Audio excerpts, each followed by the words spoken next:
this afternoon. Yeah. He's supposed to be here. Well,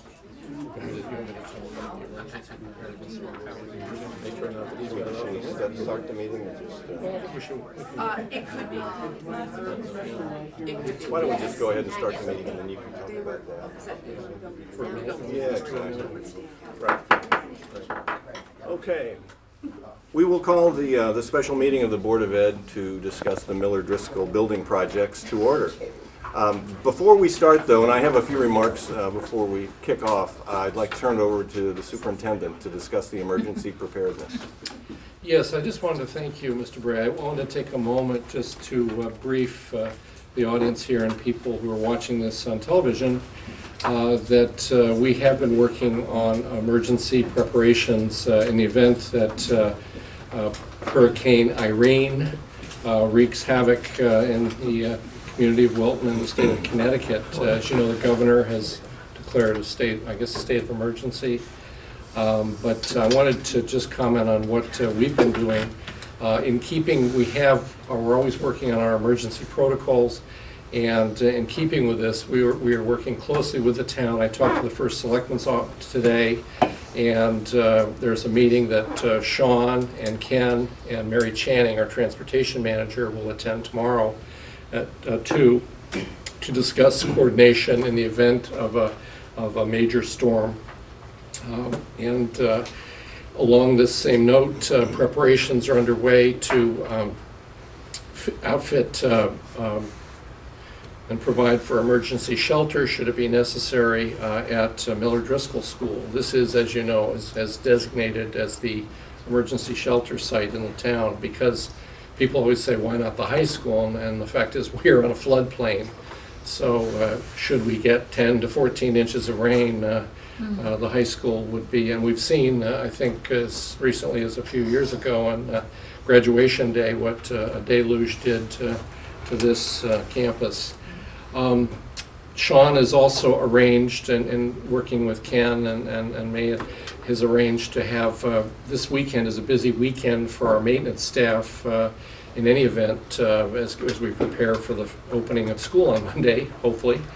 And so he will have people, staff there working during the day, and we will also have people there in the evening hours to monitor the buildings to make sure that the systems are working and to kind of troubleshoot any potential problems. In the event of a school delay or closure, we have updated our calling list for our staff. We will notify radio, television, assuming there's power.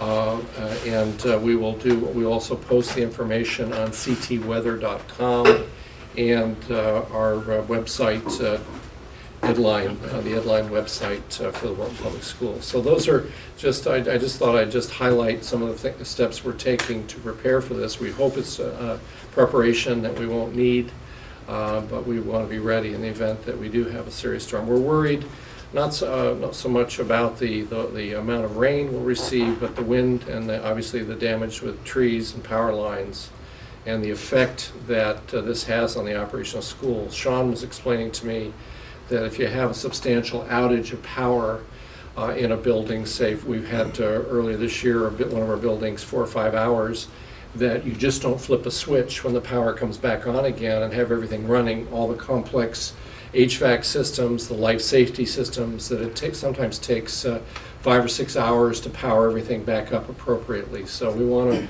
take all that into consideration as we prepare for what hopefully will not be the case, but right now we're hearing some dire predictions, but sometimes they're wrong as well, and the storm moves away, hopefully. On a lighter note, in talking to some parents I know very well, they said, in thinking of the prospects of no school on Monday, they said, send them.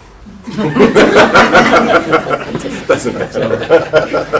I always love to see parents, particularly the moms this time of year, they have that anxious look of relief, impending relief when they're beginning of school. So we're hoping we can open in a normal way, and we'll take it day by day. Thank you. Thank you very much. So Can I now, interrupt for one second? First of all, I'm sorry for being late. Gary, when do you think you're going to make a decision whether to do school on Monday or not? I think we'll probably, if it's, if Sunday is right now and Tim is my weather guy, so he can correct me, but some of the predictions of winds, if, and another thing I think Sean told me, or Bill told me, Brennan, when I spoke to him this afternoon, is CL&P has gone from 200 crews to 400 crews in anticipation. I think it'll depend. It could be sometime as early as Sunday if we have massive, down trees and down power lines. So if it's not that way, it could be the kind of 3 a.m. kind of a conversation that we love to have usually in colder months. So I don't know. Well, I just looked at the report, and they're saying Saturday night we're going to have sustained winds at 25 knots up to 45. And Yeah. we're pretty close to Saturday, so I think they're kind of confident on that. So that can either be best case or worst case. I can tell you at 45 knots there are going to be a lot of trees down there. Yeah. Nobody's going to get to school. Well, that's the thing. So last time we had this problem, all the major roads had trees down and no one could get around. Mhm. So we'll make a decision as soon as we can, and I think you're right. That's my big fear: the down trees and power lines. So, any other weather? But Tim has been tracking this fairly closely, and it's As have members of the committee. For personal reasons. Okay, well, we'll start with the Miller Driscoll building project. I've got a couple of remarks to sort of set the stage here. There are several objectives in tonight's meeting. First, to hear an update from the steering committee chair, Troy Ellen Dixon, on due diligence that has been undertaken over the past several years. Two, to receive a presentation on the statement of requirements for the project that was originally approved in March 2008. The Statement of Requirements, or the SOR, is defined by the town's bonded capital project process plan, quote, details the vision, function, spatial, and location requirements for the project, unquote. It should be noted that the potential site, budget, and design solutions as opposed to the project requirements and options are not required during this phase. Ms. Dixon will report on the objectives of the proposed project and modifications to the SOR that have been made as a result of the committee's due diligence. There's been a great deal that's happened since 2008, as we all know, and it's been quite a project for the steering committee to keep up with the changes. We are here tonight to discuss the Statement of Requirements. It is our responsibility, the Board of Ed's responsibility, to review, amend if necessary, and approve the amended version of the Statement of Requirements that reflects the changes that have taken place since the original SOR was approved in 2008. If we are unable to reach a conclusion this evening, we will continue at our next regularly scheduled meeting. The third objective is to hear a presentation by the architectural and construction consultants that have been working with the steering committee. This presentation will focus on the options that the steering committee has developed in response to the SOR. Amy Samuelson, an architect with SLAM Collaborative, and Ty Tregellis, Turner Construction, are here this evening to present their findings. A fourth objective is to provide the board with an opportunity to ask questions and determine what information we may need in order to ultimately make a decision about the direction the project will take as it moves forward. Before I begin, I would like to take this opportunity to thank Troy Ellen for her commitment in leading the steering committee. You've done quite a job. Specifically, I would like to recognize those who are currently serving on the committee and who have served on the committee in the past. The board members have been Jim Sachs, Barbara Myers, Karen Burke, and Dick DeBow. The community members are Will Perez, Bruce Hampson, and Rob Sanders. The staff members from the Wilton Public Schools have been Ann Paul, Cheryl Jensen-Garner, Fred Rapinski, Sean O'Toole, Ellen Andrews, Ken Post, Matt Hefner, and Gary Richards. Finally, I would like to thank Malcolm White, Chair of the Council on Public Facilities, for his interest and work on the Miller Driscoll project. And with that, I will turn it over to Troy Ellen. Thank you very much for having this meeting in August so that we could do this. I do want to point out Ty Tregellis, as you said, Amy Samuelson, and Glenn Golenberg. I usually get his first name wrong. But in any event... Glenn is a heart. Right. But Glenn and Amy are from Slam, Ty is from Turner Construction. I just want to take you through a little bit, and I'm going to go through this fairly quickly, and it's black and white because I want to be able to get to the architectural and construction things that we've done. But essentially, and here's the button. Good. As Gil said, we've done 3+ years of due diligence. We started this project, I believe actually it was at the end of 2007, but we really got going in March 2008, which is, well, that's when we brought the statement of requirements forward to the Board of Education, and it was approved then. But during this time, we assessed the existing conditions, the facilities and the grounds, the programs and the services, not only about the preschool, but also about the K-2 program, which is also housed in that building.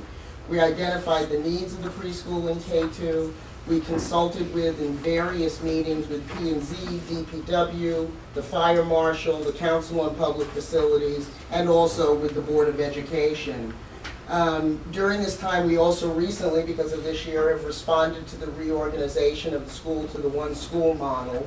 And during this time, most notably, we've been sensitive to the economic conditions. I know people have asked questions as to why this has taken as much time as it has, and I will answer it by saying that when we got started, it was 2008 when the economy started to go down, and it wasn't appropriate at that point, nor were we ready to bring something forward.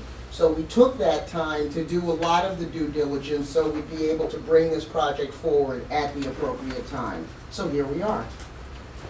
During the time, the key accomplishments have been an A2 survey, and we have generally many people in the room to answer any specific questions related to these documents. We had the A2 survey, which provided us a ratio of the building plot plan and parking areas to the total site acreage so that we could determine whether we could even achieve what we needed to achieve on that particular site. We also did a wetland survey to locate and document designated wetlands. And because there have been many, many changes to the facility over the years, we had as-built drawings brought up so that we would be able to know exactly what was in the building, and that would also allow for development of accurate cost estimates for subsequent building projects. As a part of this, we also looked at the septic system. This is the only building in the public school system that is still on a septic system. And we did a thorough survey of the existing system plus a cost-benefit analysis of a septic replacement versus a sewer connection. Having had conversations with the first selectman and various other members of the town body, it was determined to proceed with the sewering project, which is scheduled to begin for some time in 2012. And that will be done whether anything's done to the building or not. That will proceed. We also, during this time, did the statement of requirements, which are required under the capital process, which was adopted by the Board of Selectmen in August 2007. This statement of requirements that was approved in March 2008 and has been presented in a modified form to you tonight talks about the programming requirements for the preschool in grades K through 2 and the objectives to be met during the project planning. The amendments that have been made to the statement of requirement are substantive in as much that they need to reflect current conditions in the school. But no real changes have been made in terms of the objectives, the goals, and where the end state is. For us as a steering committee in our last meeting, we determined that our next steps would be to submit the amended SOR to you, the Board of Education, for your review and approval. We would present the various project options that have been explored over time to you for your consideration and selection of an approved option, because we are working under your authority and you have the authority to be able to go forward with options to the Council on Public Facilities. Once that has been achieved, the next phase is to go to the CPS. That's the next phase in the capital process, is to go to the Council on Public Facilities, which, based on their charter, is advising the Board of Selectmen, which would be the next step that we go to.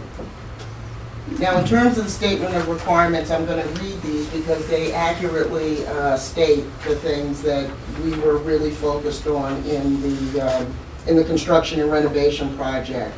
We want to provide a safe, age-appropriate, helpful, and energy-efficient facility that will house a continually evolving and dynamic preschool program.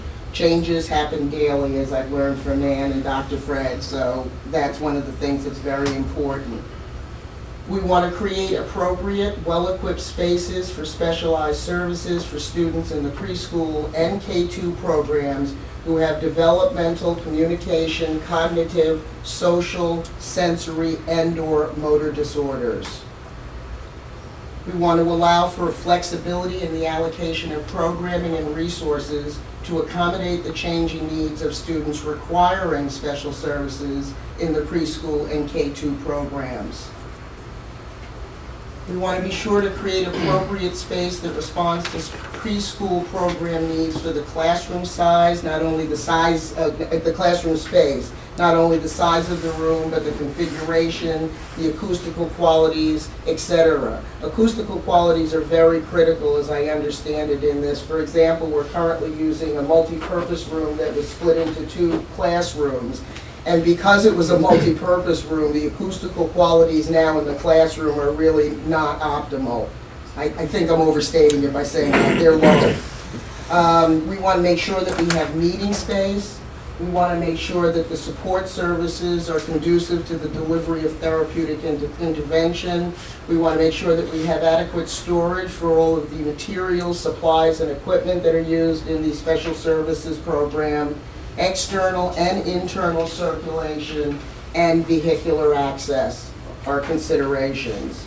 We want to make sure that we promote collaboration with parents and staff by providing appropriate reception and meeting space that also ensures the confidentiality and privacy of the conversations that are being held at that time.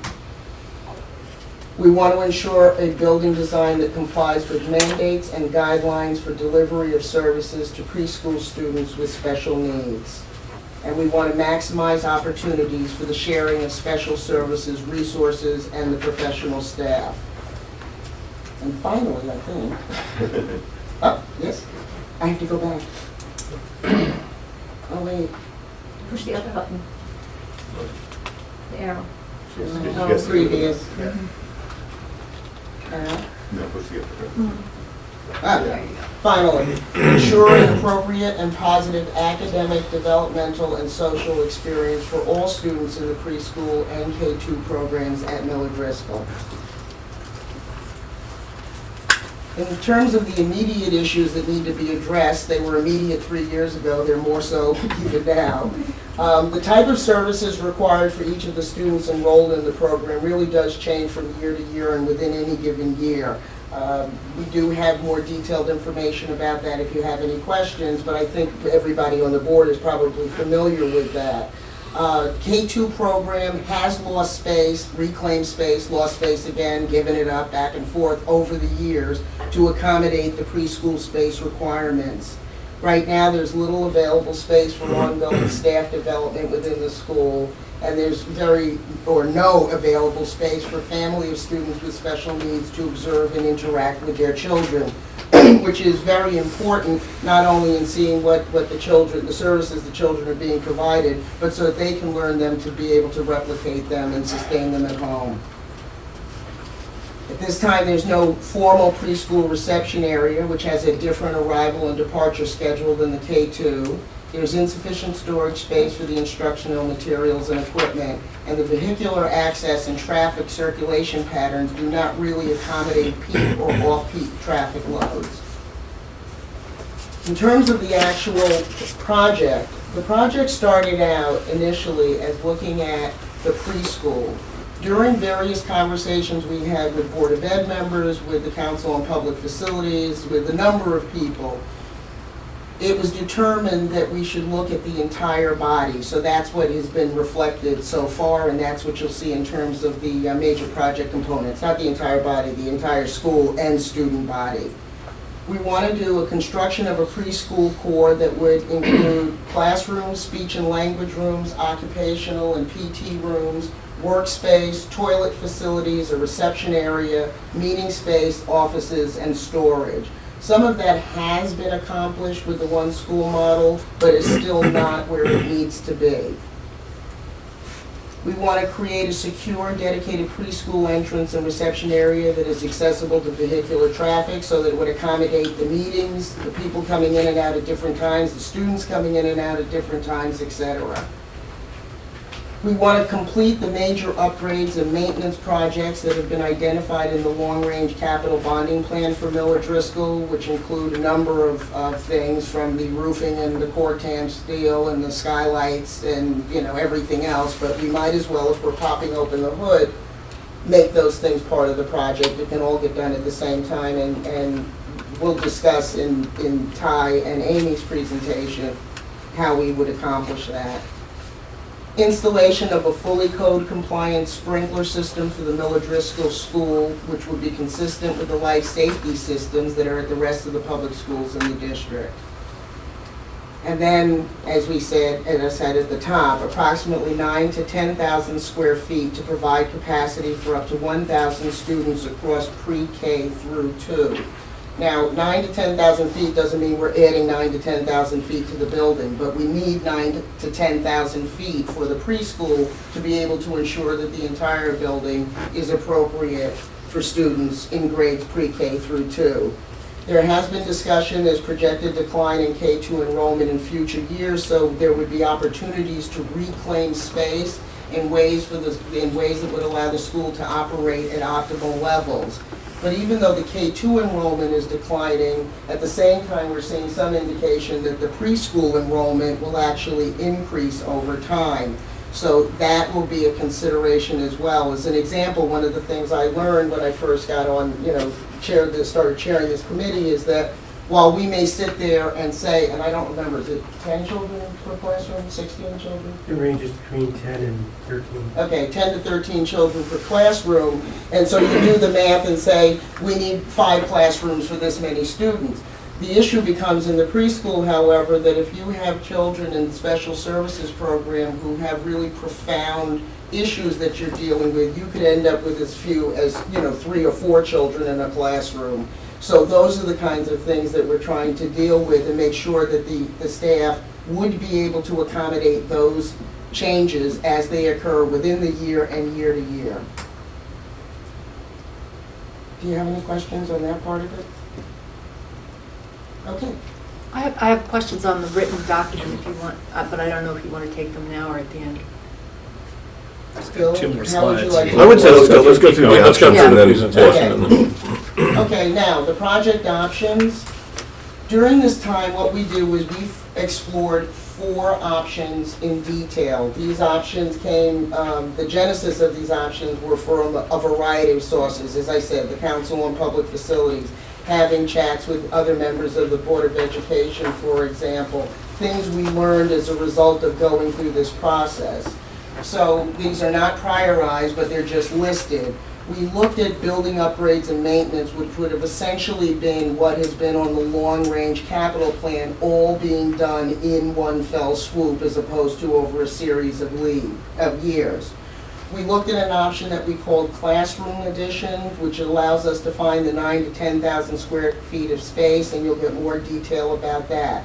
We looked at a cafeteria option addition that would allow us to achieve what we did. And we also looked at the option of a new school, essentially, because to kind of go from fixing it up and making sure that it's, can work from year to year all the way to if we were to have a new school.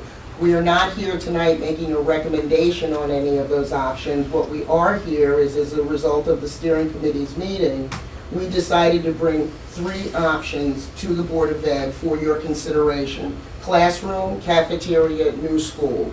The reason why building upgrades and maintenance was not brought for your consideration is based on the statement of requirements. It did not meet the statement of requirements in terms of what we needed to do with the preschool and the K-2 special services. So now I will turn it over to Glenn and Amy and Ty. Okay, thank you. As Amy gets us set up, I think for those that you don't know me, again, it's Glenn Gollenberg. I'm a principal with the SLAM Collaborative. We're a 150-person architectural engineering firm in Glastonbury, Connecticut. We've got a couple satellite offices, but we're mostly Connecticut-based, and most of our work is in the state of Connecticut. We've been working in Wilton. We've gotten to know the people over the last few years as we worked on the high school project with members of this group and others in the audience, and certainly have enjoyed the relationship. And Amy's going to get this going, or I'll run out of things to say. But Amy has been working primarily as the lead person on this project. She's an associate with the firm. She was involved with the high school project, bringing that to a successful conclusion. And in the process of working with Troy and with Ty on this entire process, has gotten to know the Miller Driscoll School very well, and we'll be presenting the three options as Troy was saying. I think we're going to show you the three. We're going to talk about some pros and cons of each, and then at the end we'll show you the cost differentials between the three. So we'll try to lead you through those fairly quickly. Here we go. Handouts. Why don't we walk through this quickly first, and then we'll hand it out to them if that's okay. So I think we already have copies. You have an older version. We made some edits today. Oh, So- no. Good, thank you. Maybe Sorry about that. maybe if we don't pay attention to those, that would be good, because we were doing estimating and some changes in wordsmithing up until the last minute, of course. So go ahead, Amy. I'm going to start. Good evening, everybody. So I'm going to kind of overview this slide. Troy Allen has essentially already listed all of these project goals by outlining the SOR for you. This is sort of the bullet points to that and those items that specifically address the building. I think what's important on here is there were some things that were added from when we started the project, most notably the LEED Silver certification requirements. That was a state legislature addition to the process of building schools and even renovating schools within the state of Connecticut over the last few years. Could we call that an unfunded mandate? I think so. We do, and as well as explaining when it needs to be done a lot of times and when you do not have to do it. Right, there are some intricacies within the state requirements, whether your project is a full renovation or just an alterations project. And so the distinction between those, while they both might sound like renovations, is actually quite extreme to the state. So. And Amy and I just went through this distinction with a project in Hartford over the last year to try to make sure we understood it fully as well. So we're all set on that. I think we're clear on it. As clear as can be. We're clear on their current interpretation of that. Right. We'll lead you through that. So this is a photo of your existing building, and I really just wanted to point out the sprawling nature of that. Nicely done. Put it lightly. It's one thing if you're lost in the building. When you have an overview, you understand sometimes why you might be slightly disoriented when you're in there, and you get a true feeling of the nature of how Gaddafi's countdown. what the concept of this was when it was constructed. There was a distinct pod concept to the. It was actually original very building. clear when it was two separate buildings and had 3 pods in each. And you can tell by the roof, the age of the various portions of the building. And certainly some of the connections over time have helped to make the walk, the path across the building, a little bit easier. For example, this connection, but we can do better. And so, it Not was slam personally, the district. we all can do better. I think, by virtue of the fact that there's wagons being used for transportation and bringing kids through the corridor systems is evident of the amount of travel. And then also pointing out, when you're looking at a building like this and you're talking about operational costs and energy efficiency of buildings, you realize how much surface area you have on the outside of this building, both between the roof structure and on the outside walls themselves. Right, so just to highlight that, what maybe didn't touch on yet. We know that the pre-K program needs to be improved. We know that it's inefficient to have food service, for example, split up, but because of the nature of the building, that's the way it needs to be at this point. And we also know that there's no handicap accessibility to the lower level. There are 2 separate lower levels, not connected. And then the inadequate bathroom facilities and the building maintenance items I would kind of lump together as something that just requires update. And so these are things that we've seen, as we've gone through this process. And so we have, as Troy Allen mentioned, brought 3 options for your review.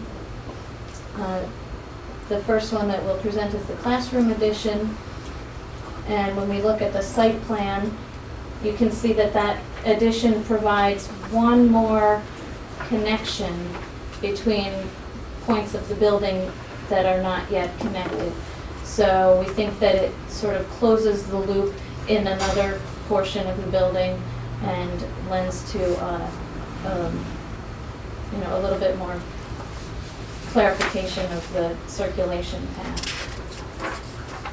I think here the site plan, there are issues with the way circulation works on the site, and we won't go into the detail of that, but we have worked on how some of that might be resolved through some planning changes and. Right. Certainly with each of the 2 different options of using the existing building, we looked at the location of the existing playgrounds and whether or not they need to be relocated, and we've looked at the site circulation. And I think most importantly, in both options, we're separating the parent drop-off for preschool from the parent drop-off for other children, which is on this end now, also from the third drop-off situation, which is the bus loop. So in trying to separate all of those different components of, they're competing at the site at the same time. Hopefully that will also provide some relief.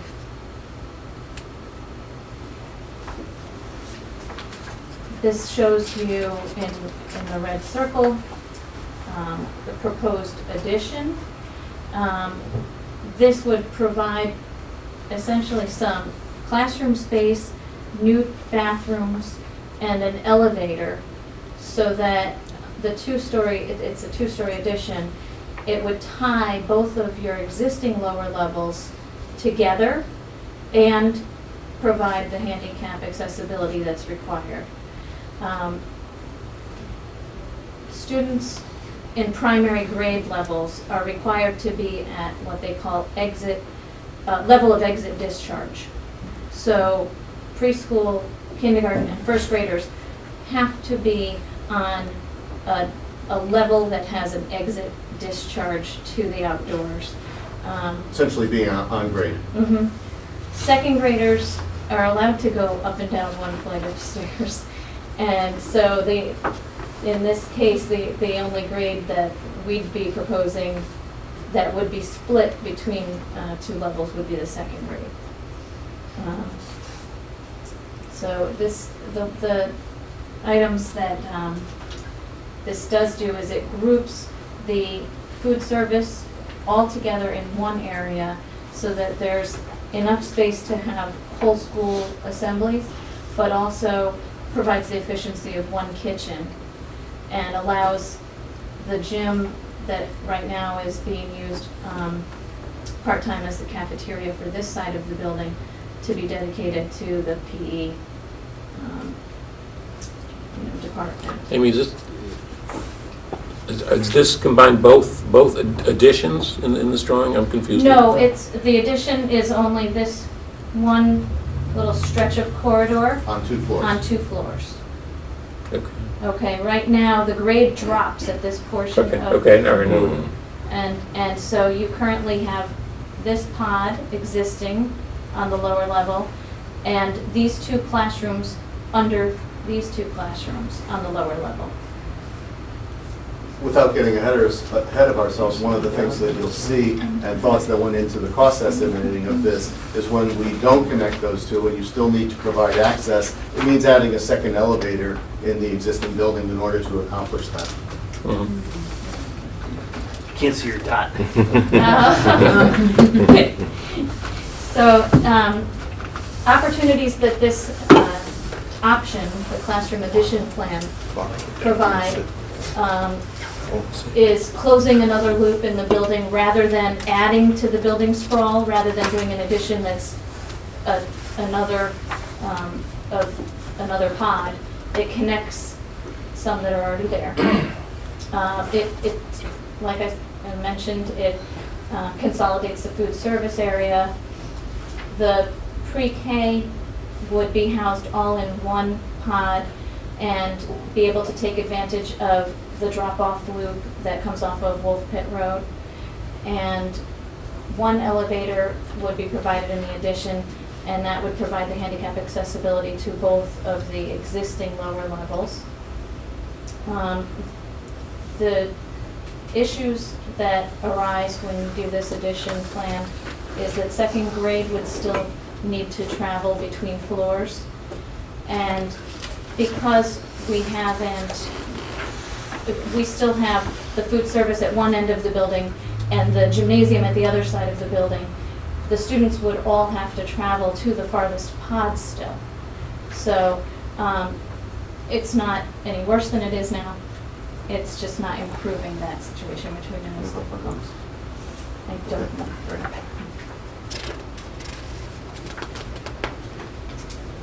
The cafeteria addition provides the same opportunity to house all the students in one area for an assembly.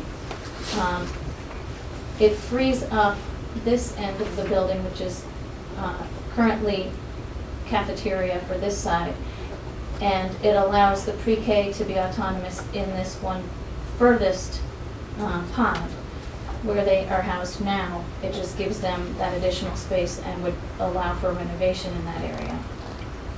The site considerations are essentially the same as I explained in the last slide, where we would like to separate parent drop-off, pre-K parent drop-off, and the bus loop. So in this case, there's a cafeteria, a new building addition over on this side. We think that that's a nice location for it because it groups the public sort of facilities for the building.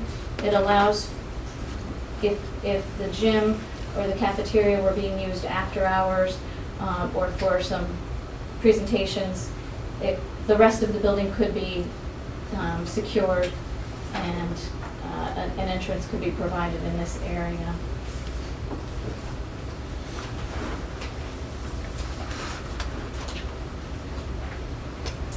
Oops. Back.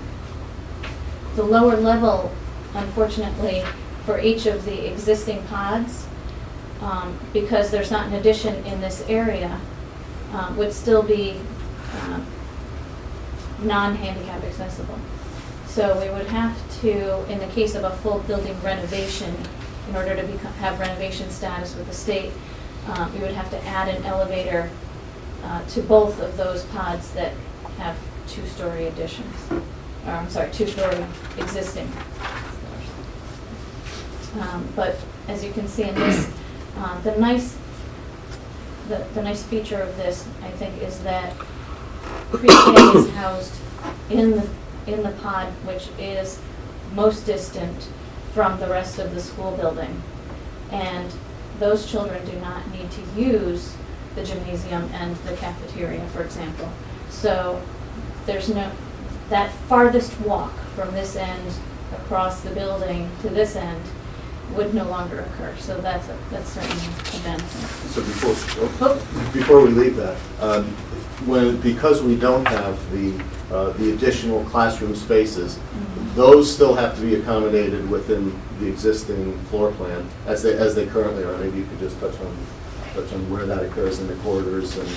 Right, well, for example, we know that some breakout reading rooms, small group classrooms have had to be accommodated in storage rooms or in the center of these cores, rooms with no windows. And then in some areas like right here and right here that would be exit passageways, those have been filled in and have become small group classrooms or offices. So because this addition accommodates the cafeteria and it allows the pre-K to assume its correct square footage, it does not afford any extra space for the K-2 students to optimize within the space that they have. And that becomes important when you think about the construction of the building and the actual physical renovation process. If we were to build that classroom addition, we would be able to move students into that space, which allows us to vacate other space to make renovations within those areas. So that process is reflected in some of the cost estimating as when we get to the cost of the project. Right, and as Glenn mentioned, that's first on my list of issues brought up by this particular option. That while it's nice to have the new cafeteria and to consolidate the food service for the school, it does not give you any swing space as far as new classrooms go for renovation of the rest of the building, which will become necessary in order to put in a new heating, ventilating, air conditioning system, for example, or to put in new windows or a new roof. So those are all considerations that will add to the phasing that's required for construction. In this case, the 2 elevators is another cost item.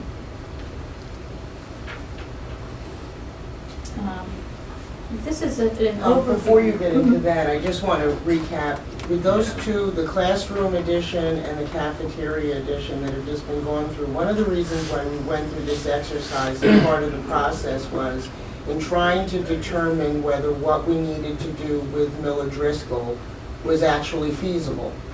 So we asked for exploration of options, because it wouldn't do to develop a statement of requirements that says, this is what we need to do, this is where we need to get to, and then find out that with the existing facility, you just can't get there from here.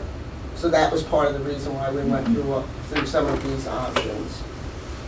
Absolutely, and those, over the course of 2.5 years, those are not the only options that we brought through our meetings with the steering committee, but those are the 2 that ended up being most viable. Now, these building renovations that we're going to talk about now, and we'll just take a couple minutes on them, is the thing to remember with both of these is they apply to both of the renovation projects, so that they can both be applicable in either scheme, I guess is where we're going with this. Right, Or not. Or not. Exactly. But the way we figured it, we are figuring it as part of the cost and part of what is being done in the schools to optimize the use of the space.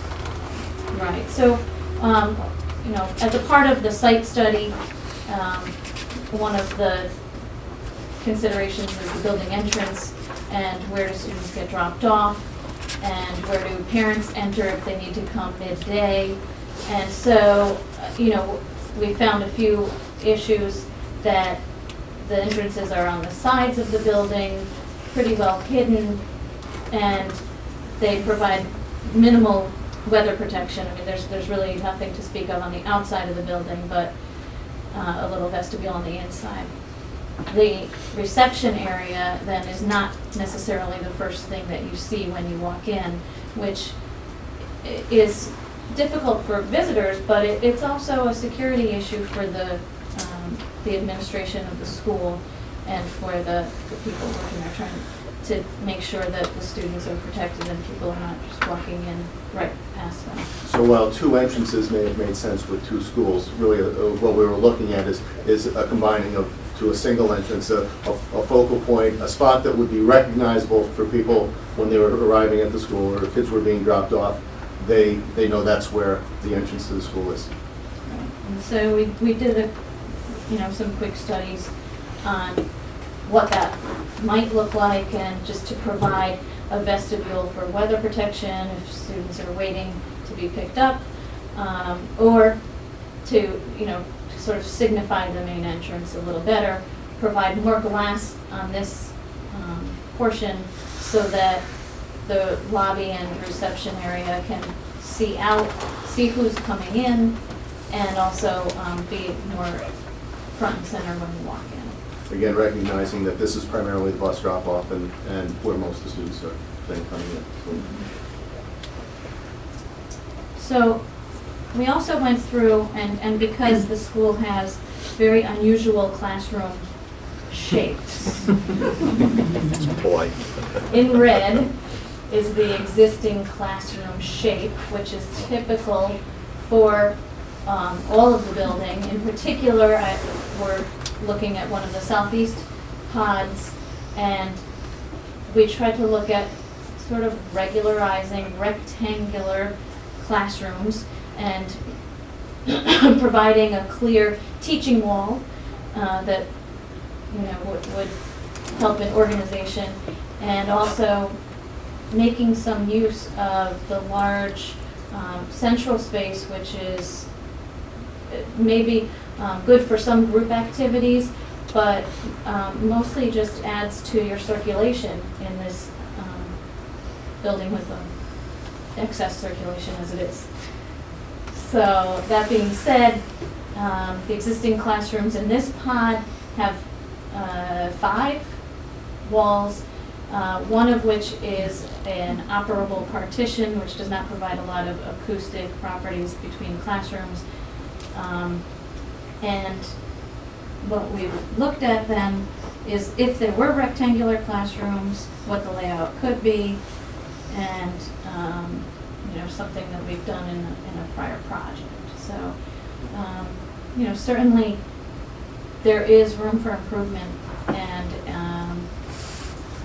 that would be a part of the building renovation if one of those two options was selected. A similar thing can be done with one of the northwest pods. We were not able to get to the point of rectangular classrooms in those northern 3 pods because the configuration of the skylights is different there. Now, this is assuming that the skylights would be replaced in their same location. You could have 5 sides to the classroom instead of the 6 that exist now, providing a little bit more square footage to the teachers, and using, again, some of that large circulation space that's in the middle of the pod as support space for those classrooms, whether it be toilet rooms or small offices or small classrooms. So, we think that there's a lot of potential. It's obviously something that a decision needs to be made whether or not to invest that kind of design change and alterations to an existing building. Amy, in the previous slide, you showed a central core, in the center of the core, some construction there or some... That's correct. So in What the would that be? side that was formerly It's the south end. the south end. Currently the kindergarten end, Okay. formerly Driscoll. Formerly That's what we're looking at. It's so, yeah. It's like the formerly known as Prince. Right. So, in that case, and I'll go back to that slide for you. The existing skylights wrap in a square around right here. They're dotted lines. It's hard to tell, I know, on the screen. They wrap in a square around the outside of each central core of the pod. That's what takes place on that side of the building, on those 3 pods. In the north end of the building, But I think that the infill, the question is, those are toilets. Toilets. That's my Oh, question. That's my oh, I'm question. sorry. Thank you, Tad. And could've Amy, just saved 3 minutes. the red and the gray spaces, are they existing or will they be new? What? This is showing all new, with the exception of this overlay in the brighter red, that's the existing. Okay, so anything that's built into the cores is new. Correct. Can you back up to that previous slide, please? Mm-hmm. I'm sorry, the one with the toilets in the middle. Sure. Was there any consideration for the kind of the rabbit warren nature of Miller Driscoll already, and those additional toilets just exacerbating that? Well, I think, I hear what you're saying in terms of, and we had the same conversation, we might not even want to do this at each location, but we are recognizing conceptually the need for the additional toilets in the spaces, and saying there's a way to do this. If we're renovating this and we're bringing it up, you know, to code for energy, for air and the air quality within the spaces and acoustics and all those things, you're going to be doing a lot of work in that area. It can be accomplished in different ways. We may decide when we do the roof that, you know, skylights are inherently a problem in the system, and maybe we want to reduce that, which opens up more options to how we would reconfigure the area. Right, and- This again is just a conceptual study on how it might, one way of which it might be done. Right, and you might consider that the space in the center would be support space like storage rooms or offices, smaller spaces, rather than toilet rooms in each of the pods. You know, we might determine that the correct plumbing code, or plumbing count, fixture count, requires one of each of the 3 pods to have additional toilets, and then the other 2 could have infill that would support the school in other ways. And there are no code issues with building in those pods, in the core areas? No, there's a requirement for 6 feet in clear for a corridor, and you have And you would have that. 30. So there's room to maneuver. Yeah. But can the existing toilet rooms actually be upgraded the way they are? Is there enough room to make those ADA accessible? Because right now the In toilet order rooms are to- in the classroom, right? Right. Only in some. Only in, No. only in one pod. But Going down the let's rabbit remember hole. that this is conceptual, so I mean, Right. it's not a building recommendation. Yeah, what you're saying is you could recapture some of the core areas. If we can get to where we need to be in terms of all the things we've put in our statement of requirements by making these sorts of changes, how they're actually accomplished, we're not there yet. I understand that, but you've also, I believe, given us some conceptual costs as well. And the conceptual costs were simply to help inform the decision as to how you would go forward. They weren't to say this is the building we're building, but I think that part of this, Understood. when I say sensitive to the economy, for example, you know, you might say, I love this plan, and then you find out it's the $60 million plan. So you need to be able to be mindful of that to help make your decision. So they're meant to be order of magnitude numbers? Correct, it's an Right. order of magnitude only. So again, then from a conceptual perspective, safe to assume, you talked about removing the skylights. The cost of doing that conceptually would not be included in the numbers that you talked about? That would be an additional number? You know, the number does include re-roofing the building. So as A lot of options. it also includes replacing all of the windows. So in defining the quantity of glass versus roof, conceptually it's already in the numbers. And also keep in mind that Okay. when comparing the classroom addition option and the cafeteria addition option, renovations to the building are equal in either of those. The only difference is the cost of the addition. So, you know, whether or not you choose to replace the skylights or cover them would change both projects equally. Thank you. To get back to your original question, though, the issue of the travel path through the building and wayfinding for adults, I think maybe more than students, but visitors have the hardest time going into that space. You're still going to have a lot of that connection issue and having to go through a maze of corridors in order to get to where you want to be. And I think that there certainly have to be additional wayfinding to help resolve that. But they do a good job, I mean, now with the colors and with other markers that allow them to understand where they are in the building. Through this process, did anybody time how long it takes a small child to get from one end to the other? Maybe you know that. Too long. It really impacts on the availability of the staff and kids to be receiving the therapies, the services that they require. You still use wagons. In some cases, yeah. To get them from point A to point B.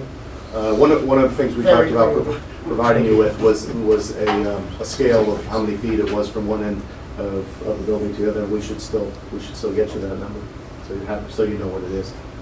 Thank you. We're a town of commuters. We can. We'll give everybody a segue. I'm kidding. A question perhaps for Ann. There's one of the issues is no available space for families with students with special needs to observe and interact with their children.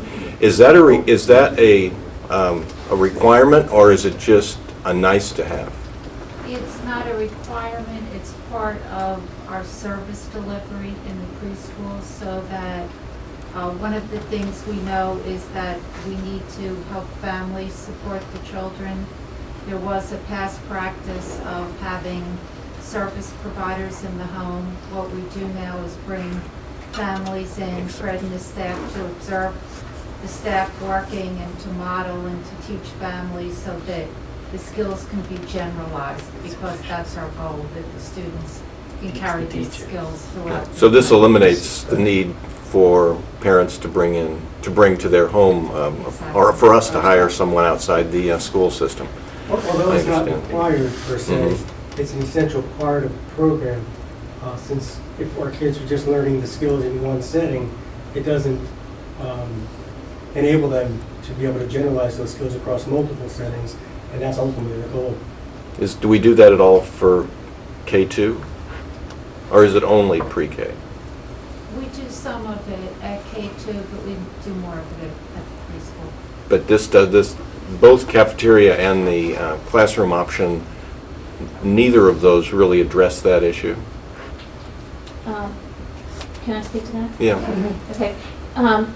In both of those options, the pre-K pod would be renovated. So for example, even though in the cafeteria edition option, the pre-K would stay in the same pod where it is, by moving the portion of food service, which now takes place in that pod, to the other end of the building, it allows pre-K to grow into that old pod.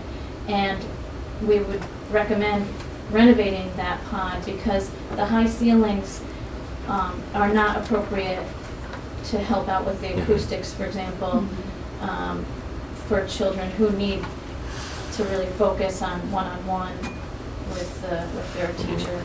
So we would recommend that in that case, that the high ceilings of the existing multi-purpose space, which has been right now temporarily transformed into 2 pre-K rooms, and the high space in the existing cafeteria, that we would renovate both of those areas. And also in renovating those, we'd end up modernizing, providing more support space, and hopefully allowing for that observation area. Well, we would, because that's what's Part of the stated. We would SOR. have the observation room so that people would be able to observe their children. You spoke of a separate entrance, reception area, and drop-off area for the preschool. What's the thinking behind needing to add that? Why couldn't it be combined with an existing Well, I believe entrance? currently they already enter through a different door, is that correct? They enter from a different door, but the entrance is into an area that we use for a variety of activities. Not So just parents a and reception. their families are coming right into a service delivery area. And the dismissal and arrival times for pre-K are different than the K-2 program. Okay, so why do they need to have a different We're also talking driveway? about, in terms of the vehicular access to that part of the building, or the K-2 access doesn't get in the way of the vehicular access to the pre-K, or vice versa. So this would allow us to be able to accomplish that. I guess I'm still missing why we have to have separate driveways. Right. It's very common in the schools to have a separate drop-off for the pre-K, so that you're minimizing the distance that the child is traveling from where they come into the building to get to where they're received and That's exactly spending it, their Glenn. time. Yeah, it's the travel time Yeah. from the main entrance to where the preschool is. Right, and if it's, if it's an extra 200 yards, or 100 feet even, the parent has to leave the car, they have to escort the child in take them through the hall, come on back out. It also then ties up more of your queuing space and your parking space out in the parking area, drop-off space. I believe that you're proposing to use in either one of those scenarios the existing old Miller bus loop for that Correct. service. Yes. So you're not building a new Right. driveway. Right. We'd need to renovate the entrance area to accommodate pre-K, but the actual driveway would be Exists. reused. Okay. If there's any other questions on the two addition renovation projects, we can go back and forth with those slides. One more, I think there was a need to have access from emergency vehicles behind the structure. Is that shown on either of these? It is. On both projects, we would propose to accommodate that with a one-way drive Drive around the behind. building, so that you're not creating a large path Mhm. that might be used by others, but really just to encourage it to be used for emergency. In one of those, But it's in the presentation, you'll be able to see it when we hand it out, but I because can it's on point to in the the, next slide. Yeah. Oh, I see it. In this Mhm. case, we'd be saying that the loop would go in this direction, right turn only here, and then the exit could be on this two-way exit driveway or on this one. That would be for emergency vehicles only. It would be for emergency vehicles. It could also, and this would depend on how the administration wants to utilize it. It could also provide an area for staff and to relieve some of the difficulties of trying to park everyone up front. We could have diagonal parking along that route for staff, and they could enter through the back of the building. In fact, that is designated as staff parking along that drive Right. in the diagram. What's And the that's impact example. of putting that roadway in on the existing septic system? Well, we are assuming that The the sewer will already be in place. We have cameras here, I'm looking to get the information out. That was a So leading let's question. Yeah. Thank you. talk it through. Yeah. We assume that any project that takes place on this Miller Driscoll site would be after the sewer is put in place. Amy, can you go back and give me, I'm missing a piece of the process here. Did you ever try to find the existing square footage that is needed for the preschool program within the existing footprint of the building? And obviously, it seems like that's an option that is no longer on the table, and I'm wondering why, what was the process did you go through? Well, in order to do that, for example, the appropriate amount of square footage can be found in this one pod, as we are showing actually in this particular option. What happens when you do that is it displaces half of your food service delivery. It displaces a kitchen and it displaces a cafeteria. So you'd need to accommodate those services elsewhere. Could you have 6 waves of lunches and end up using the one small kitchen that exists in this area? Perhaps, but then that becomes a logistics issue for the K-2 population.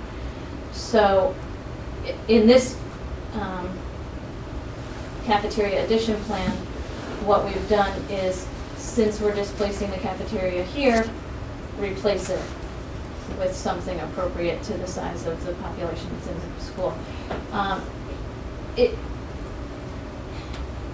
There wasn't a in lot to order work to with. do Yeah, that, there wasn't a lot to work with. In order to do that, we would not be able to accommodate everything in the statement of requirements.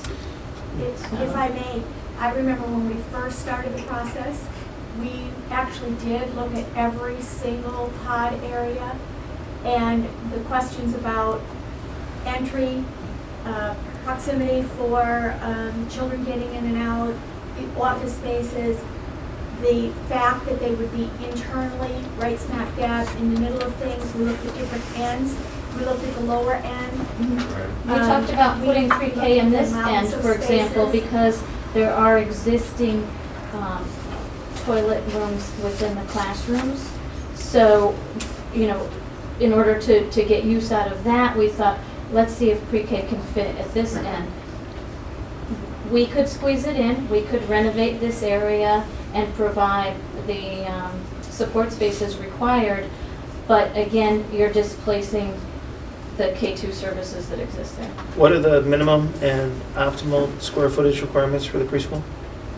9,000 to 10,000 square feet for the program that is in the SOR. And through this process, was there any effort to look at other town facilities, either owned or leased?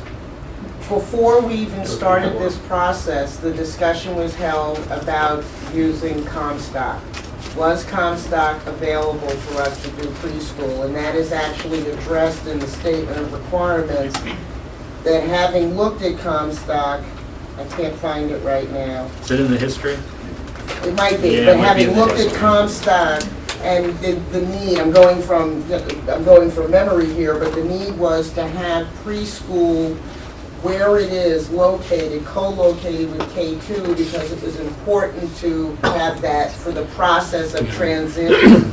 It was also important because of the delivery of special services.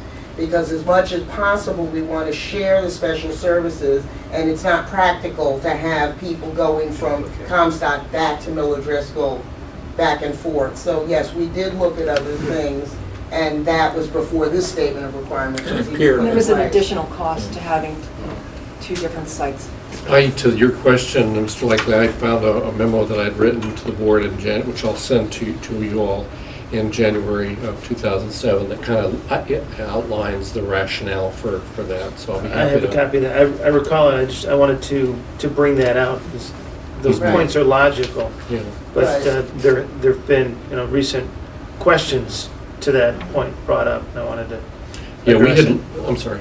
We had looked at Comstock and just the duplication of the staffing costs, the operational costs. Also, as Troy Ellen mentioned, the fact that kids who have challenges, transitions are hard for them, and the thought of transitioning yet another time, and we have a different number of transitions in this district with the K2 3-5 model. So when we were thinking about, because we had space at Comstock, but it would have been more costly from a staffing standpoint, and also it would have added yet another transition that's particularly challenging for kids with special needs. You want familiarity with the surroundings and the building. Thinking So they're thinking outside the box, was there any thought about moving second grade out of Miller Driscoll to someplace else to make room? I think when, some of the history of this was, when I first came in 99, 2000, there was, that was when the renovation at Cider Mill had been concluded, and the third grade, part of it was at Miller Driscoll, and then that all moved to Cider Mill. At that time was when we were discussing pretty vigorously about the preschool and where they would go. And so at that time, it was looked into Comstock and a number of places in town. And the primary reason was the educational reason of keeping them, as has been mentioned, in with the K2 and relieving another transition. So there really, at that time, we had looked into that, and then later on, when we started this process in whenever it was, 2008 or 7 or sometime, we looked into some of those again. We did not look into the second grade because, again, we were looking at the transition that children would have.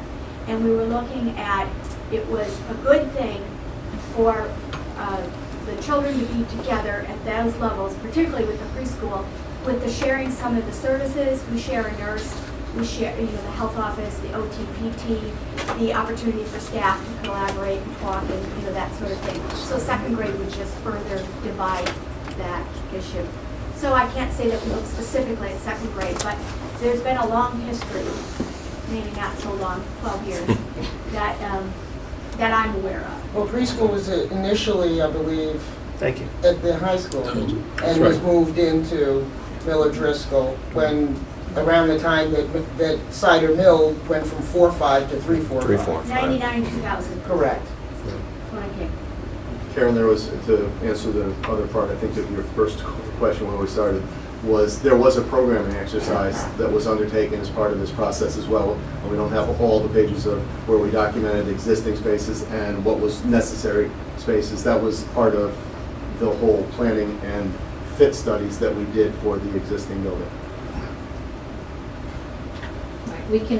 We can share the program document, which was derived comparison from the existing buildings as they stood in 2008 or 9 when we completed that study to the proposed.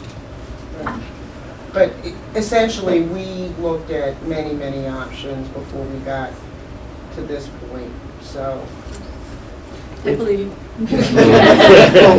Well, one of the things that we'll talk about is when you look at this building and you look at the amount of square footage that it encompasses, it theoretically has enough area Right. to house Right. the entire program. But there's a lot of space that's lost in unloaded corridors because they're just pure circulation space, and the wide areas in the middle that are not program space, and therefore trying to find and fit the entire building within this particular structure is not easily accomplished, and which I'm is why the looking- additions were necessary. I'm looking at where you have, in fact, in some of these core areas, recaptured space for program or something else. And that makes me ask the question, why couldn't you have recaptured that space for pre-K program? Those are just closets. Well, You yes. have to get it all in one area. It's in the closets now. And also, there are requirements for exterior windows. Yes, yeah. And other Correct, yes. pieces that, So that's a lot to it. to have a classroom appropriate for children, it would not be appropriate to have them within the center of Just the existing core. and it may be in the documentation and I missed it, square footage of the cafeteria addition and square footage of the classroom addition or what? They are approximately 6,000 for the cafeteria addition and approximately 11,000. They are on the slides. Okay. 7835 for the cafeteria. Okay, so close to 8,000 for the cafeteria And and 11.5 11,500 for the classroom edition. That didn't change, that should be on the document. Correct, but also just to note, because the classroom addition is a 2-story addition, it's only The footprint is 5,600 On the footprint. on the footprint. So it does not exceed the requirements of open space to built space on the site, which is also a consideration. I'm going to go back to Comstock just for a second. I understand the educational benefit of having everything co-located. Is there a way to quantify the financial cost of separating the two and having that separate facility? I think if we move forward with a project, it will be valuable to the town to understand from a financial perspective why it wouldn't make sense putting this preschool someplace else. I think I we understand had those the- numbers Yeah. back in 2007. We did. You think We can find it. revise those and bring them up to date? Well, the other thing too is I think, and Ty would probably know this and some members of the audience, what's the square footage over at Comstock? 119,000? So Comstock, Or you're talking just, Comstock, you're talking oh, I don't Comstock, know what the excuse me. West Wing is now, and that's like.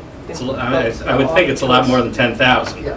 And that's kind of what we figured out, we needed 9 to 10. So again, they would be co-housed with probably some other town facility as well.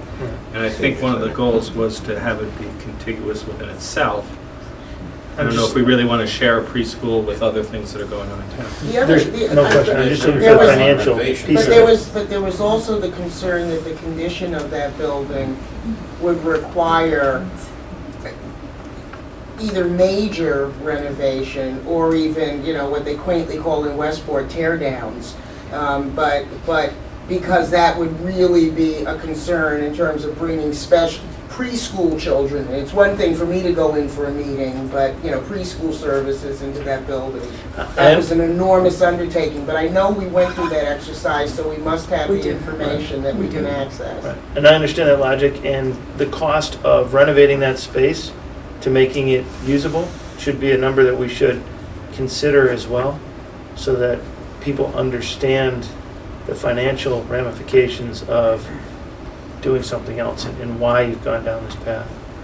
And you probably should include life cycle costs, including the faculty that would have to be duplicated, that kind of thing. Yes, Transportation Absolutely. costs, all those things play into that process. In all of your research, did you ever uncover why in 1964 and 1970 these buildings were built as they were? There's an answer. Chief Amy Actually, found yes, in yes. a Yes, book. we did. Yes, we did. Well, I can Yes. answer that as a student in North. Yeah, Rob Sanders answered So my it impression too. as a student is that these pods were developed, we were housing grades 4 through 6, and they were teamed environments, and it really worked well educationally in terms of how those schools were orchestrated in that pod environment. I think one of the That was Miller. issues. Miller. I'm sorry. That was Miller School. Miller Both schools were or both? designed the same way, Right. and housed grades 4 through 6. Now, Interesting. and now that we're on this subject, as I understand it, these schools were actually taken from a design out of Southern California and purchased and placed here. Is that correct? I don't know that I could speak to whether they were taken from a Southern California design, but we did find within our reference library a plan that we could essentially overlay on top of this. And, it talked to the development of pods for housing, in small units. It was a concept that was For somewhat educational popular purposes. for educational purposes at that time. And And the reason I just bring to that up speak to that is, also. well, yeah, the reason I bring it up is when we look at the design relative to the environmental vagaries of the Northeast. I've been up on the roof of Miller Driscoll, and I've walked around. You can feel the roof sag as you walk on it. You can hear it The when people you're- down below can hear you walking. And it's a tremendous weight for that surface to carry when it's 4 inches of water or 12 inches of snow. Well, They don't have that in Southern You could California. design to that. That's more the issue. I think of it was trying to explore an educational concept at that time. It was the period of the open classroom, essentially. Right. That was Amy, right at the That's same time true. as well. You, yes. you had an Yes. additional point. Well, I just wanted to point out that at the Thank you. time that these were built, 8 classrooms around a pod probably accommodated an entire grade. Right. So those Yes. teachers could collaborate. Now, because Wilton has grown over time, you need at least 2 pods to capture 1 grade. And so, while the center area may seem like a great collaboration zone, you're only including half of the population of that grade, and it's a pretty long walk to the next pod for your same classmates. When you did these in It California, makes sense maybe at the time. when you did these in California and anywhere in that area of the country, really, you didn't necessarily have to have connectors between them as well. It could be they could be outdoors, and these would just be placed. It's a good point, Glenn. Yeah, it's a good point, too. Raises another question too. One of the challenges that I see in the existing facility is the rainwater management, the gutter system. Can you speak to the way it is today and how these renovations would address that? Sean, maybe you could speak to the existing. Yeah, I mean, I don't think, we can talk about how There it is is no today, but I don't think this is part of where we are with the design. Right. Sean, I was going to say the same thing. I would suggest we go to the new building slide, because Okay. we're going into We'll an get area one that level is of more of an detail, offline but- kind of Yes. thing. But I don't, I'm not sure it is, a but that's quick okay. answer to your question might be that right now, I don't think there is a comprehensive rainwater management system. Well, there's not a comprehensive.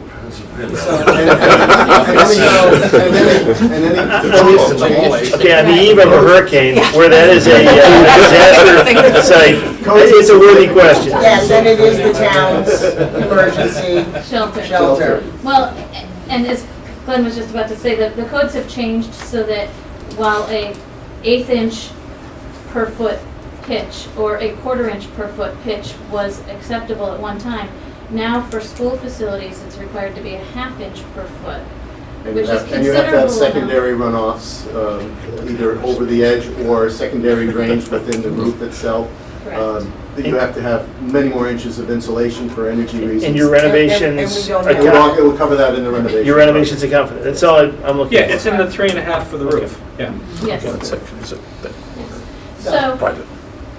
in looking at, the sort of comprehensive renovation of this building, we started talking about how best to instead use the site for a new building that would be a replacement school, allow for this school to be up and running during the construction of that replacement school, and then transition the students at one time into the new building.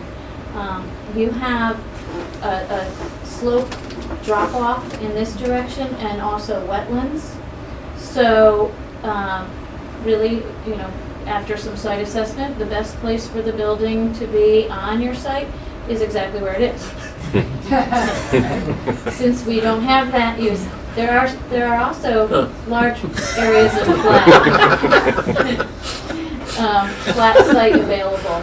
And so in our office, we did a couple of quick studies. We know what the optimal square footage is for a building that houses approximately 950 students. It's about 112,000 square feet. Could 112,000 square feet fit within the site? And it can. So I think earlier in the presentation I mentioned that pre-K to first graders need to stay on the level of exit discharge. The only opportunity for a second floor is for the second grade classrooms. So we would still have a one-story building, but there would be a portion that's two-story. For the second grade. For the second grade, and it does fit in both of these locations in various configurations.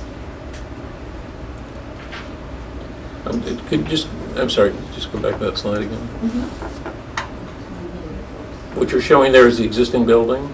Right. That's correct. In gray, that's the Right. footprint of the Okay. existing building. The yellow is the land property line. But unfortunately, the majority of this area is not Drop off, buildable. It's not buildable because it's wetlands. Correct. Is So it- that's the black dashed line is the Oh, wetlands is line? that setback? Yep, just, That's the well, setback. you could build under it, but did you look into, just a quick one, did you look into mitigating the wetlands at all as a? No, we did not. Becoming harder and harder to. No, I understand, but it's done, it is being done. Okay. Probably not cost competitive. Or time. Yeah, I Time think- issue. A time issue. I think as Amy was saying, we conceptualized within the office a couple of options, how we could fit a plan that encompasses the entire 950 student population, and knowing that it would fit within both of those areas as opportunities to explore should the new building process be decided upon. So it wasn't taken to a level of design, well, we haven't, but. And your target population was 950, is that correct? That's correct. As a round number. Yes. I think it varies over the course of the projected enrollment for the next 5 years. in that same range. I'm just saying, presumably, we're building a building that's going to last for 40 years, if it's a new building, Absolutely. where population could return to what it was at some point during that The maximum that Period we of saw in previous years was nearly 1,000 students. So, plus the preschool. and the trend seems to be... That was before the preschool was there, so I think you're talking about... 1,012, we had No, 1,012 in March of 2008, I believe, is what we were That did working include with. the With the preschool. preschool. With the preschool in there. So we always figured around 1,000 range, but for purposes of this exercise, it was adjusted to the 950. I believe there was at one point over 1,000 excluding going back further than... Before 2000. Yes, that Yeah. is correct. So, I mean, again, within a 40-year time frame or 30-year time frame, we could return to a point where we had 1,000 that or is 1,100 true. students plus the preschool there. And the new building would obviously, then the next phase of that would be taking down the existing building and using that area for fields, for parking, for the other components of the site that are necessary, with a thought in the design A flex. as to how you would Right. expand Okay. any building that you built for the first 20 years. Okay. Given that legislation requires that preschool and K and first grade be on the first level, and you can put the second grade on the second level, if the entire structure were 2 stories, all the way across, how much additional free space would be there approximately? Well, you would not ever see a gymnasium, for example, or very rarely, a gymnasium and a cafeteria on a second floor. So it would not be half and half of that 112,000 square feet, but you could presume that 2 out of the 4 grades could be on a second level. Just What as a we matter said was that Let me ask the question Yeah, a but different way. it's a square The footage. town has other space requirements. It is conceivable that if we build a 2-story building all the way across, some portion of that second floor would be available to other town uses. I'm trying to understand how much space that would Yeah, be. it's just Oh. Mixed-use building. Potential mixed-use potential building. mixed-use building. Well, then- Classrooms on the second floor was 14, There were 14 second grade classrooms presumed for the population that we and the know. total on the first floor of classrooms alone was 28 plus 6, 34 on the first floor. So you could have the amount of another 16 or 16,000 Plus on top of plus the administrative place, support spaces there would be substantial. We could tell you what that number would be relatively easily. Thank you. It would have a cost associated with it that's not in what we budgeted. Of course, but it'd be a lot cheaper to do that Well, than when you're put it building, someplace when you're else. thinking about it, yes, that's fine. It would be economy of scale. Yeah. Right. And you'd have to consider though that the numbers that we're going to show at the end include a state reimbursement percentage. I don't believe that the state would reimburse you for something other than education use. That makes sense. So, Round on that. so some Can't portion speak to of that senior new Understandable. building cost would be, borne by the town solely. And there's another consideration in that you have to decide how much public traffic you want in a building that is primarily for school, Agreed. with young children. Great. Listing some of the opportunities when a new building is the design option, state-of-the-art mechanical systems and architectural systems like wall types and roof types would allow for the lowest life cycle cost of the building. So, certainly a consideration in whether to renovate or to do a new building, you'd want to consider the future cost of maintaining that building. The flexible classrooms, the built-in technology, the appropriately sized spaces for all of the support spaces would be, part and parcel to this, not squeezed into the center of course, for example. It's easier to accomplish and lay out in a new building than it is within the existing structure that we have seen. And there are only a couple of things to really think about as we're doing it. The site constraints that Amy was showing you, those are not, they may not have been, if we had a clean site where we put it, but it can be done in those locations and handled appropriately. We did the test fits just to make sure that we could in fact do the buildings there. And then, you know, you are going to displace a lot of activity on that site while the building is under construction, and there, you know, that really has an impact on parents and teachers for that construction period. So I think that gets us to the slide of the cost, right? Right, so what we've done, and maybe what we should do is hand those out Sure, at this point, yeah, it's because hard to look at the screen. there is some additional detail for each one of these, but we put all three in a very abbreviated form on one page. The classroom addition, you had a... Are you done with your point? Yes. Go back to your seat. It's a bubble in the back of Tom's head. But it's in That's three. an advantage for the company. Here. For you to, thank you.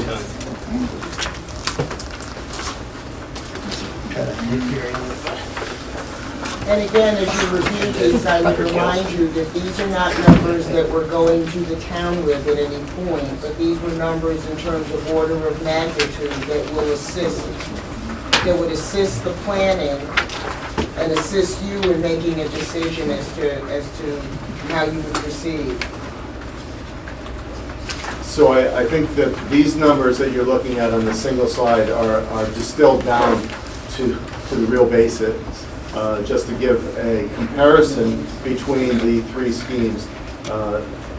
Turner and Kai and his group spent time going through them in detail in developing those. We provide a little bit of additional information on the pages that follow this within your little packets there that give you some of the reimbursement information and such. The two classroom, the two additions, the classroom and the cafeteria, both are very, very comparable in their costs and also within the reimbursement and the cost to Wilton. There is a reduction in the reimbursement, not the one the state may implement, but a reduction due to the area that it's over what's allowed by the state. The new building, you would not have that because you would be building it to within what the guidelines are for the state, and you would be closer to full reimbursement for that exercise. So therefore, the final numbers are relatively similar to each other. And just to be clear, that all of these options include the building upgrades and maintenance. That is correct. Yes. And that number is approximately, Yes, in order to get the reimbursement, you would have to do all of that. You would have to certainly meet the energy, the LEED requirements, or silver equivalency. You would have to do the air quality, building systems. All would have to be certified by the architect and engineer that they would last for 20 years before anything else needed to be done with them. Glenn, what reimbursement rate were you using? The current reimbursement rate, 2011, Yeah. for Wilton is 21.79%. And as It's on your... Yeah, I know, it's on- I Right. just want to get it out there. But Today, all projects, whether they are a renovation status project or a new building project, receive the same percentage of reimbursement rate. There is some conversation that as changes are made in the state government, taxes and everything else that have changed, the percentage rate of reimbursement would also change so that you would be rewarded and receive the same percentage rate, the 21.79, for example, for a renovation status project, and a new building project might have, say, 5% lower reimbursement rate. But as of right now, that has not changed. To favor renovation over new construction. No, I understand, but historically, we've never reached anything like that 21%, because there are all kinds of exclusions that occur. Actually, when you're doing a full renovation project, or if you're doing a new school project, really the area that you have to be careful with is that which is off-site. I mean, or if you're replacing existing furnishings that the state thinks they've already paid for once and they do not see a need to pay for those again. I mean, we've averaged about 14% over the years. Do we build anything new? Yes. Well, you have to be within area as well. What Yeah. do we New build areas, new? I mean, new areas. What do we build new? At Middlebrook, we had a whole new. There was, new in section. Middlebrook, there was half of it was new out here. This is new, classroom edition, 2000. We got 14? Yeah. We average about between 14 and 16%. It depends on how far you are above and beyond the area that is allowed for that number of students by the state. So for example, this classroom edition, which is up on the screen right now, the building would be 139,000 square feet at the end of construction with that particular edition. The allowable amount by the state is 111,803. So your reimbursement rate of 21.79% would be reduced by that amount. So instead of 21.79 for this particular option, the way it's shown today, you'd get a reimbursement rate of only 17.41%. But you're showing the 21. No. No, you are showing the actual In 17. determining the cost of the town, we use the lower. Okay. Right, lower so number. you'll see in the calculation line, the cost that was provided in the conceptual estimate by Turner multiplied by the 17.41% gives you the amount the state would reimburse and the cost to the town below that. When we're doing a project and carrying it through each phase of design, we work with the construction manager to track those soft costs, not only soft costs, but the reimbursement costs, and try to project where the dollars might be at risk for reimbursement, so that is a line item that's tracked through each phase of the project. And if I may add, To your point, to Dick's point, if the numbers went down lower to what you said we've traditionally had, they would go down for all of these options, correct? Correct. Not just for cafeteria or classroom, it would go down for either Well, one. it depends on what they would exclude. I mean, Yes, for the two addition projects, lesser risk, I think, for the new building, as Right. long as you are demonstrating to the state that the new building makes the most amount of sense.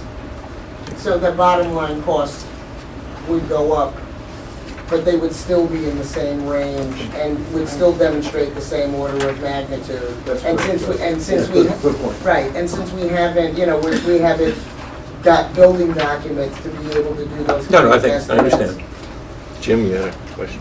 I was just going to say, this is what these guys do for a living, and, I would kind of trust what they're saying. I mean, today. I mean, tomorrow we don't know. Tomorrow we don't know. And if we're going to make a decision, it kind of has to be based on what's available today. If things change in the future, they change in the future. I understand I've had a number of questions, some fairly far outside of the scope of the statement of requirements, but I also sense that the town has a limited appetite to be asked to spend 20 plus $30 million right now. So I'm trying to understand total cost, total financial impact of all of these different options. Has anybody done the calculation, or will there be a time to do the calculation to look at what it costs to run the existing facility from an oil and electricity perspective to what it would cost with a renovated facility or a brand new facility, because those costs ought to be considered. And then also the 5-year maintenance, 5 and 10-year maintenance costs as well. Yeah. I've talked to Sean about this. Apparently, the existing building, given the amount of envelope that we talked about and the basic design that was employed at the time, and there's different insulation considerations and different glass quality and all that. I think it's an energy hog, to say the least, right now. So you have the opportunity to improve on that when you renovate as new. However, you still have an exterior wall and roof that is much larger than an optimal efficiency of the building. And it would be harder to bring it up to, I think, an ideal envelope, if you will, but given, the type of insulation or the thickness of the wall or whatever, to what you would do, starting from scratch. Understood. Is it possible to get estimates on what the 5 and 10-year cost would be using some assumptions based on what it costs today, what a renovated facility might cost, and what a new I think facility it might will cost? take, I think we'll have to bring in a mechanical engineer, because we also have to think about what kind of systems we'd be using, whether it's, a central system and the efficiencies there versus multiple sort of independent systems, which is the way it's configured today. There's really three numbers there. It's what is the existing one using in its current state? Right.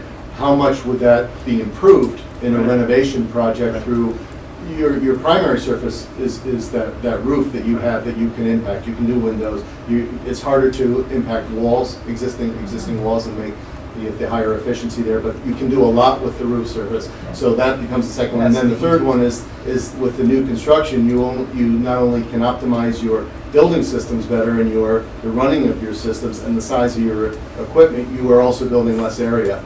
And therefore that becomes the third number and probably the lowest. So you think you can get those numbers? I think that, again, it will be You have to order pay of somebody. magnitudes.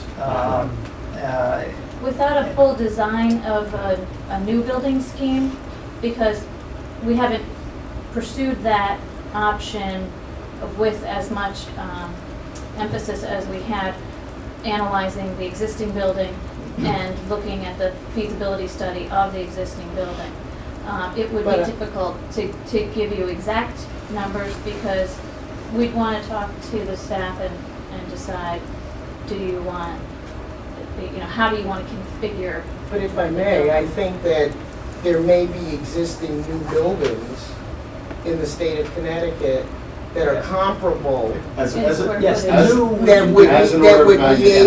of be able to give For a us building- without for a us building having of to that go size. through that Yes. exercise. Yes, we And can you- do that. And you The harder would one have is that. where would the renovation of the existing? Correct. There are too many That's- unknowns, that's- yeah. that's For against- a new building of that space, there's comparison. Yeah. But trying to take ours and figure out what it would be renovated and. Right, and it's gonna be, okay, do you look at the two Yeah, do attorney old- versus do old an and- approximation old and new of and where that would you'll- fall. that's- Yeah, how efficient That's you the can make question. the systems that go within that is really good. But would we really, you said a mechanical engineer, so if we have to bring a mechanical engineer into the process, Well, They've I got Not gonna pay any money for it. programs Pardon? that give an XR value of this and that, they can.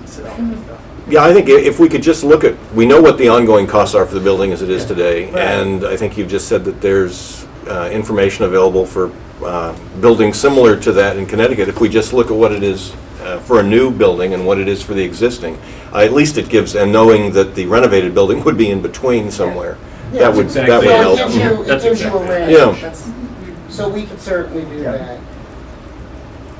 One of the things you're proposing to do is to replace all the single pane glass with double pane glass. Have you done any sort of cost-benefit analysis and determined what the payback period on that would be?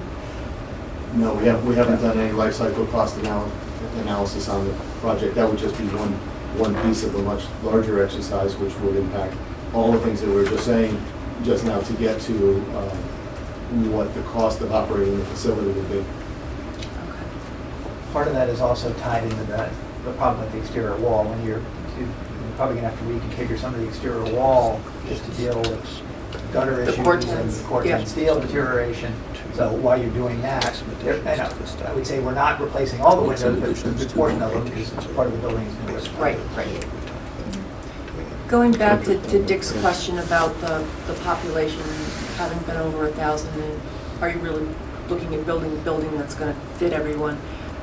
Has anyone done a study by taking a look at the birth to 3 population in Wilton and done any projections of what that population would be over the next 5 or 10 years in the same way that we do with our regular population? I think that's what you, Isn't that I think part that's of what, Ellen? I think that's what Ellen does. Yeah, isn't that That's what Ellen She does. doesn't do, Yes, she does. no, I mean, does, just, yeah. yes, but just specifically for pre-K, because. Yeah. But that's included in it. That would be included in But it. wouldn't she have the bare bones of that? Because she looks at the birth. She looks at those that aren't She even looks, born yet. exactly, and then they go through the preschool before they get to 5. She That looks gets you at, 3 years of data. she looks at the birth rate, but we don't know how many of those children, from her figures, are special needs. And if we're going to build preschool space, I want to make sure that yeah. we have adequate preschool space, because the statement of requirements talks about approximately 80 students. We were at 81 in June. That's where I'm going with that. I agree. Take 10%. Well, I think one of the things that we talked about throughout the process, and it's referenced in the statement of requirements, is the ability to have the flexibility That's what we're looking for. to move stuff, or to reallocate. We recognize, for example, as I said earlier, that the K-2 population may be going down, but the pre-K and special services population is going up at the same time. So the ability for the staff to be able to say, this year we've got to do this, and have more flexibility to move around, obviously works better in some scenarios than it does in other scenarios. But it's hard to project out, because, I say, what if the state decides to go to universal preschool? And we certainly are nowhere near being able to accommodate that. Most people say it's not going to happen, but it could in 40 years, within 40 years. I respect the theory of the flexible space, but some of the preschool space is specialized space. Correct. And I want to make sure For that those we special have, needs. right. But I think that the question that you asked needs to be answered not by us necessarily, but that's a question that can be answered perhaps by Ellen, or perhaps by other information that's available from the staff. But I do want to point out that, for example, the cafeteria addition, we were suggesting that the pre-K stay in the pod where it is and just expand into that cafeteria space. That pod, because it's so remote from the rest of the building, doesn't lend itself as well to a growing pre-K population. Right. The classroom addition, actually in this screen you can see the light green in the upper corner. We were recommending that the pre-K be housed in that pod for that particular scheme. In that case, it would have a little bit more contiguity between adjacent pods, in particular that new classroom addition. To where it could flex into other spaces. And then, of course, where you're going with If that you're is a new the new building- building, you can obviously plan for that much Correct. more easily. Right. So each one has its pros and cons. Maybe I missed that, but I mean, if we're limited on what we can put on the first floor, how flexible does that space become? Well, in the classroom addition example, you're adding 4 classrooms to that main level.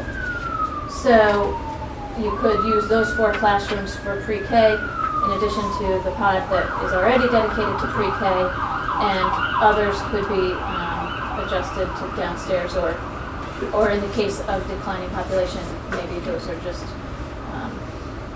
shuffled. Are there any other questions on sort of the 3 alternatives? Because one thing we do have to do is to look at the statement of requirements. And I think there are some questions, and maybe we could take the next 30 minutes and see if we can cover any of those questions. Thank you very much.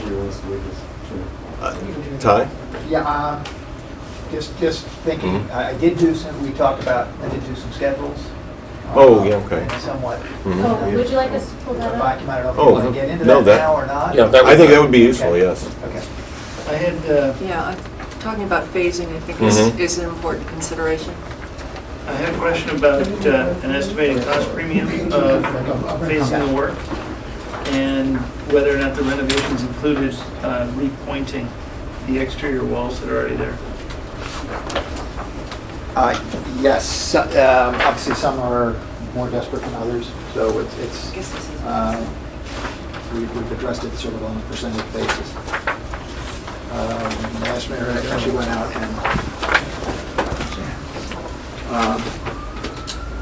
and did his own sort of evaluation. Did you get the answer?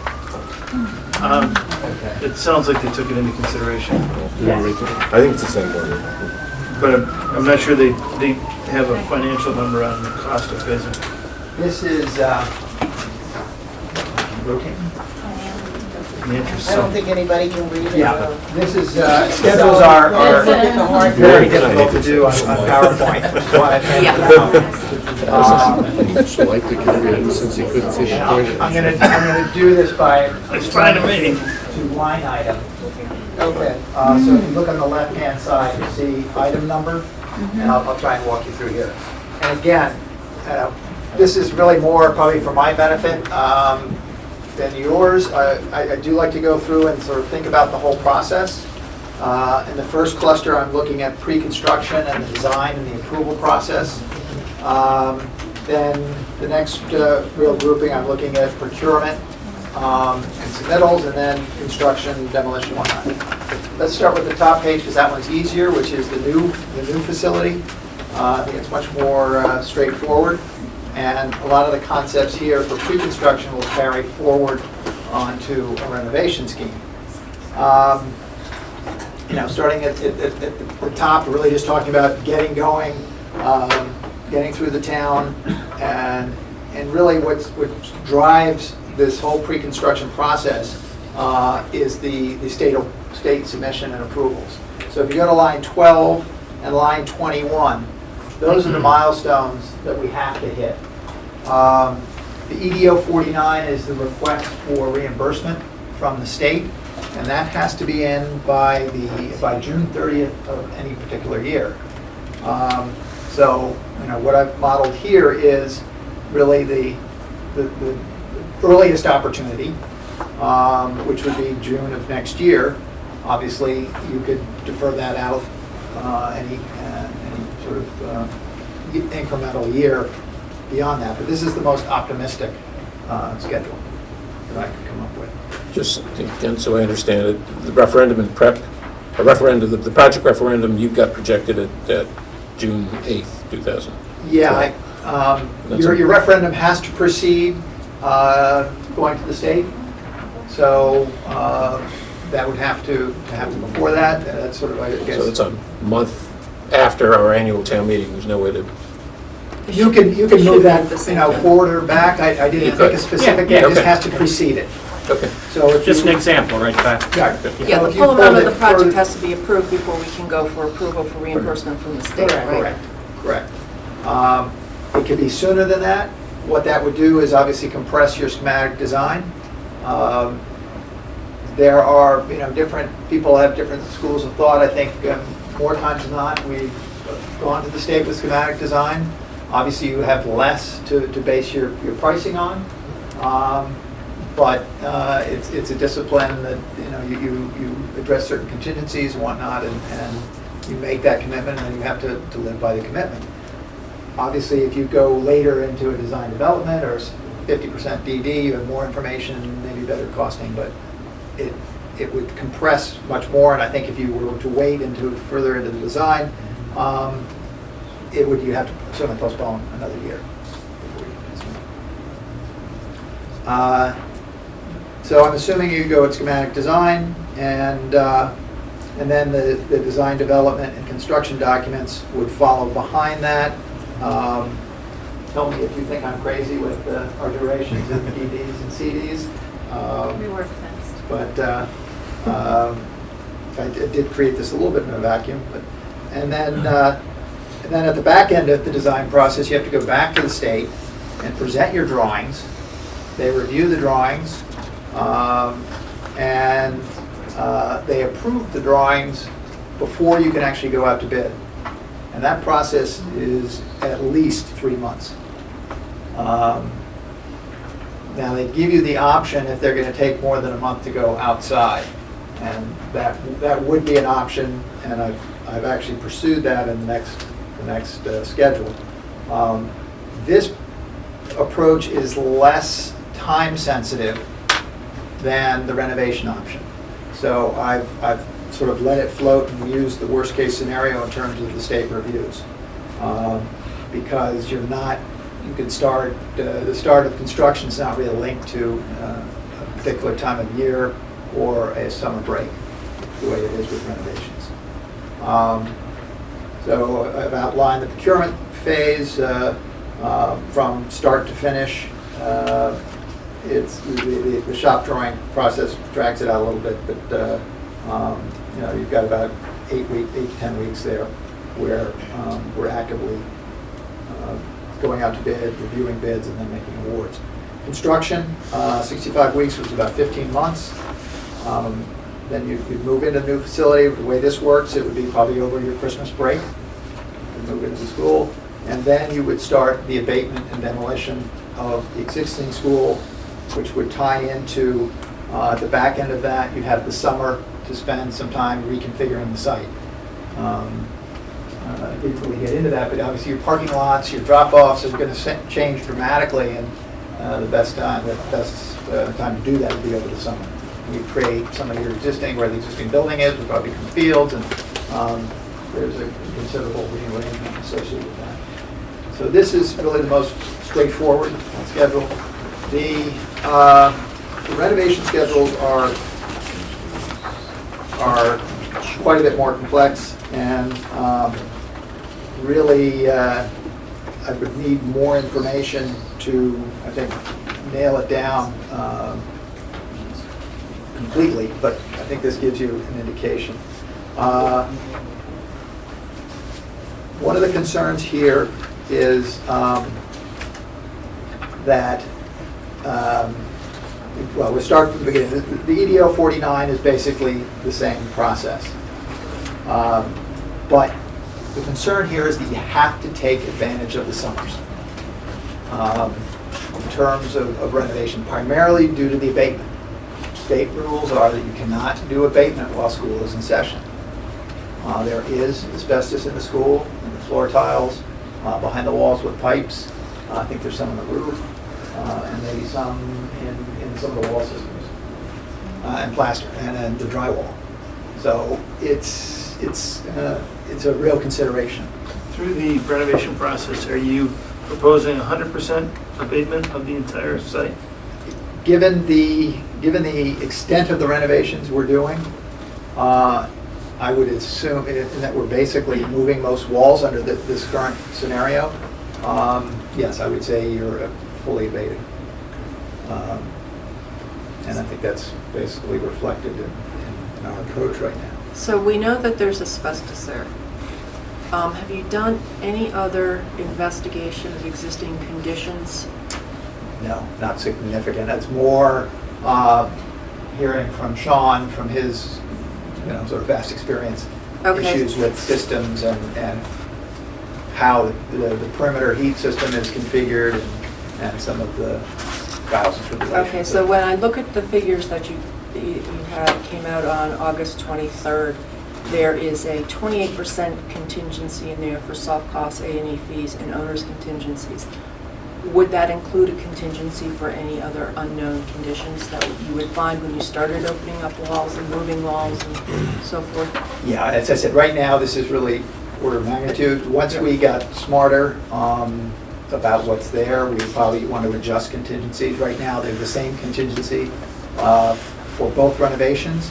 However, for the overall soft costs, we increased the soft costs a little bit for the new construction, primarily just because we thought the FF&E would be probably a little bit more extensive. However, your contingency would be less. So fewer unknowns. Right. So you have fewer unknowns. So between we didn't. I think some of the increase of soft costs would be offset by a reduced contingency as well. So again, that we have to hit the summer and to do that, you have to procure the materials early enough that they can actually be available for the summer. So that's why we're really starting. If you look at the start of construction, the new addition, which would be one of the first phases, it's in May. so that by the end of June, and we've probably made awards 4 weeks prior to even starting, we will have a lot of the materials that we would need to do some of that renovation work.